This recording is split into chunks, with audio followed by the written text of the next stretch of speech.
গত বছর 2রা September news 18 বাংলায় আমরা এই খবর দেখাই।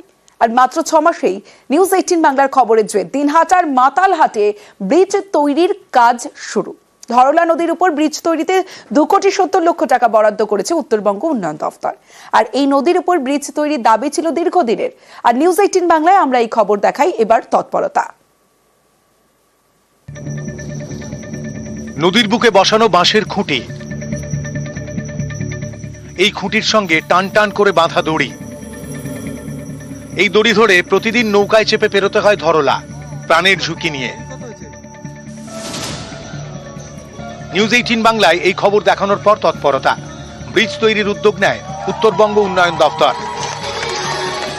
ব্রিজের কাজের সূচনা করেন উত্তরবঙ্গ উন্নয়ন মন্ত্রী।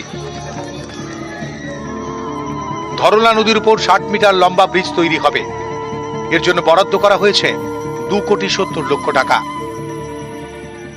ব্রিজটা হবে এবং 100 মিটার অ্যাপ্রোচ রোড, অর্থাৎ মূল রাস্তার যে ওঠার জন্য 100 মিটার রাস্তার কাজ হবে। ভালো করেছে, কাজও শুরু হয়ে গেল, মানে আর কোনো শিলান্যাসের ব্যাপার নেই, অর্থাৎ ব্রিজের কাজটা শুরু হয়ে গেল। এটা আপনাদের সম্পদ, এটাকে রক্ষা করার দায়িত্ব আপনারা নেবেন। অসংখ্য ধন্যবাদ নিউজ 18 বাংলাকে আমাদের ব্রিজটা হওয়ার জন্য, এবং মালপত্র ফেলাই দিয়েছে, এই জায়গায় কাজ চালু হবে নাকি বললো। আর নিউজ 18 বাংলা আমাদের জন্য অসংখ্য ধন্যবাদ। এটা নিয়ে আমাদের নিউজ 18 বাংলা অনেক প্রচারও করেছিলেন যে এই ব্রিজটার সম্পর্কে।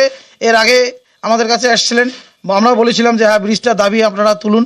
দেখুন আমরা যেটা বলছি সেটা তুলে ধরেছে। এটা ধন্যবাদ নিউজ 18 বাংলাকে। কোচবিহারের দিনহাটা 1 নম্বর ব্লকের মাতালহাট গ্রাম পঞ্চায়েত। এখান দিয়ে বয়ে গিয়েছে ধরলা নদী। একদিকে মাতালহাট বাজার, পঞ্চায়েত অফিস, স্কুল, আরেকদিকে চাউলের কুঠি, ভূতকুড়া সহ বেশ কয়েকটি গ্রাম। বাজারে, স্কুলে যেতে এই এলাকার বাসিন্দাদের প্রতিদিন ধরলা পেরোতে হয়। এই নদী পেরোতে বিপদের এক শেষ। নদী শুকনো থাকলে সাঁকোয় পারাপার করতে হয়।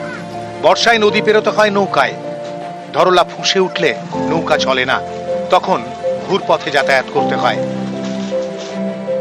এই সমস্যা মেটাতে পাকাপোক্ত ব্রিজের দাবি দীর্ঘদিনের। নিউজ 18 বাংলায় এই খবর দেখানোর পর তৎপরতা। ধরলার বুকে ব্রিজ তৈরির কাজের সূচনা করল উত্তরবঙ্গ উন্নয়ন দফতর। কোচবিহার থেকে শুভঙ্কর সাহা, নিউজ 18 বাংলা।